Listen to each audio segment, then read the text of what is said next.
Nous savons tous qu'elle ne pourra pas vivre avec la culpabilité. Alors qu'est-ce que nous allons faire? Rester sur nos gardes pour toujours? Croyez-moi quand je vous dis qu'elle a de grandes chances en plaidant la légitime défense. Deria, écoute-moi. Si nous arrivons à prouver au tribunal qu'il y a des circonstances atténuantes, et je te promets que j'y arriverai, il n'y a aucune chance que tu ailles en prison. Écoute, s'il te plaît, aie confiance dans la justice de ce pays. Parce que je sais que je peux t'aider. Je le sais. Cette même justice a poussé notre père à se tuer. Et grâce à cette même justice, hein, notre mère est devenue dingue.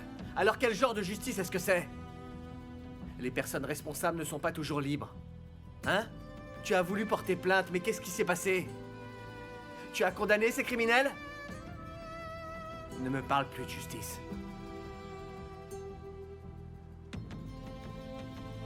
Je n'arrive pas à y croire. Tu n'es pas arrivé à prouver ce que tout le monde sait. Chaque fois que ces puissants décident de faire quelque chose, les faibles comme nous ne pouvons rien y faire. C'est la vie de Deria qui risque d'être broyée. Deria a commis un crime grave. Même si elle a fait contrainte et forcée. Vous comprenez? C'est simple. Il suffisait de le dire à la police. Je te l'ai dit quand c'est arrivé. T'as pas écouté.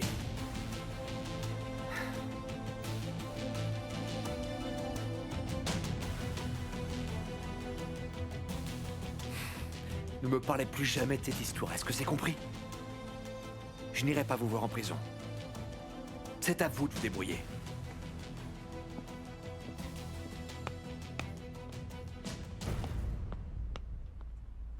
Je suis désolée. Ne le sois pas. Écoute. Va te reposer. Cybèle ne laisse pas Deria toute seule. La laisse pas faire des choses qu'elle pourrait regretter.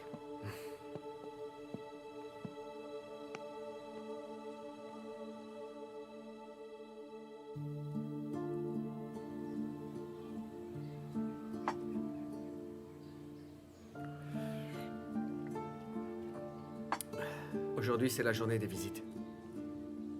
Tu vas y aller? Comment pourrais-je regarder maman dans les yeux? Tu as fait de moi ta copie conforme. Ta priorité a toujours été avant toute chose de me protéger parce que tu l'as promis à papa et à maman.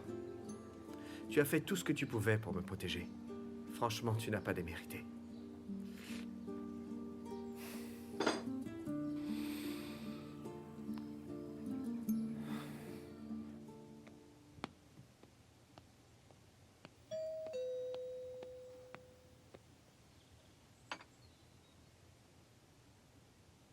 Merci, ma chérie. Je t'en prie. Bonjour, Sarp, est-ce que tu vas bien? Qu'est-ce que tu as de si important qui justifie que tu organises une réunion avec nous à cette heure-ci? Détends-toi, pas de secret. Mon nouvel avocat n'a pas écouté ce que je lui ai dit. Et il est allé discuter avec la femme du chauffeur. Elle a fini par tout lui raconter. Je t'avais dit qu'il nous causerait des problèmes, ton petit fouille merde. Tu m'avais dit que tu gérerais. Il semble que tu n'aies pas pu le faire, incapable. Bon. Tu comptes faire quoi? Est-ce que tu lui as fait comprendre qu'il doit la fermer? J'ai peur qu'il ne m'écoute pas. Je risque de ne pas pouvoir le contrôler. C'est pour cette raison que je suis ici. Pour parler de ce qu'on devrait faire. Est-ce que ceci peut t'aider?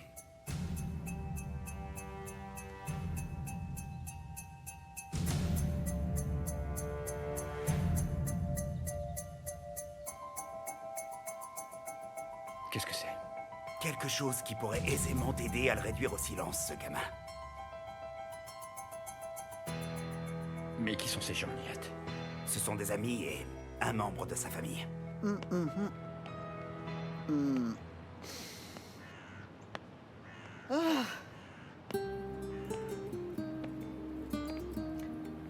Alors dites-moi, jeune homme, quel travail faites-vous? Dites-moi, quelle est votre profession? Eh bien, moi, je vends des voitures d'occasion, maman. Et mon frère qui est ici est un très bon avocat. Le marché n'est pas facile. Et être avocat, oh, ça doit être encore plus dur. Vous n'auriez pas pu trouver un travail plus facile? Et sur quel cas est-ce que vous travaillez? Eh bien, je gère des cas familiaux, maman. Je n'ai pas le temps de m'occuper de quoi que ce soit d'autre. Je passe ma vie à résoudre les problèmes que mon frère ne cesse de créer. Et j'ai bien peur que ça continue. Il n'est pas sage, mon pauvre. Ah, mon Dieu, mais la vente n'est pas chose aisée non plus, hein. Oui, acheter quelque chose à quelqu'un et le revendre à quelqu'un d'autre. Un vrai casse-tête. Mon mari ne comprend pas les affaires. Il a eu un magasin. Mais le jour même où il a ouvert, eh bien, quelqu'un l'a cambriolé. Et vous savez le pire dans tout ça? Il n'avait pas d'assurance pour le magasin. Maman, tu te rappelles de ça? Comment tu t'en rappelles? Eh bien, réfléchissez un peu. On ne peut pas oublier une chose pareille. Je me rappelle... Ah, j'ai 2 fils qui vous ressemblent. Ils sont tellement intelligents. Vous n'imaginez pas. Ils m'ont dit qu'ils avaient ramené toute la marchandise à la maison. Parce que l'endroit n'était pas assuré. Heureusement qu'ils avaient tout caché à la maison pour que ce soit en sécurité. Même là, ça me fichait la trouille. Je me rappelle que j'avais très peur. Quel chantier! Un vrai chantier. Alors nous avons décidé de tout vendre et de récupérer notre investissement de départ. On a tout vendu. Oh oui, on a tout vendu.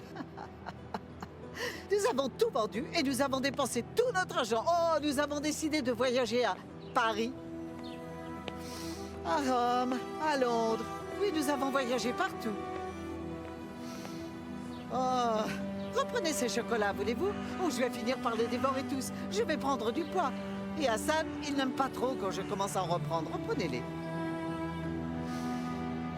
Oh. Alors dis-moi, Fikri, comment vont les affaires? Elle tourne bien, Sadoula, grâce à Dieu. Nous avons maintenant des succursales et chacun d'entre elles fonctionne bien. Je sais que c'est mon frère, mais Fikri est une personne importante. À Kessri, tout le monde le connaît. Il est connu et unanimement respecté par tous les habitants du village. Mon fils aîné est d'ailleurs responsable d'une de nos succursales désormais. Magnifique, magnifique. Tu as 3 enfants, hein, je me trompe pas? Les autres sont encore bien jeunes. L'un d'eux a 7 ans et l'autre 12 ans. Ils ont perdu leur maman, mais c'est le destin. Et par la volonté de Dieu, leur maman est au paradis. Ah, bien sûr, bien sûr. Kubra, pourquoi est-ce que tu ne demandes pas à nos invités comment ils veulent leur café? Bien sûr, papa. Comment désirez-vous votre café? Oh mon Dieu, n'est-elle pas adorable, n'est-elle pas bien élevée, cette petite? Eh bien, pour te répondre, je vais le prendre sucré. Je vais le prendre sucré, s'il te plaît. Bien sûr.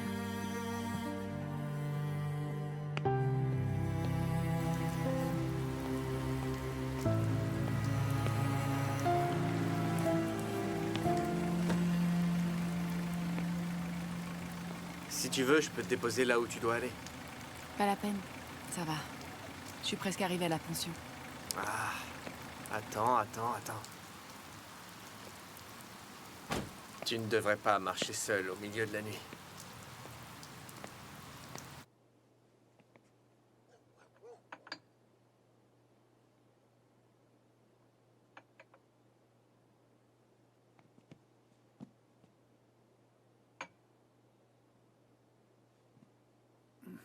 Merci pour le café. Sadoula, mon ami, tu sais quelles sont mes intentions. Je voudrais la main de Kubra, si Dieu le veut, et si tu me donnes ton approbation. Je te connais et je te fais confiance. Ah, que puis-je te dire? J'espère que vous serez heureux. Si Dieu le veut, nous le serons. Mais j'aimerais l'entendre de la bouche de la charmante Kubra. Kubra fait toujours ce que je lui dis de faire. Bien sûr, j'en doute pas.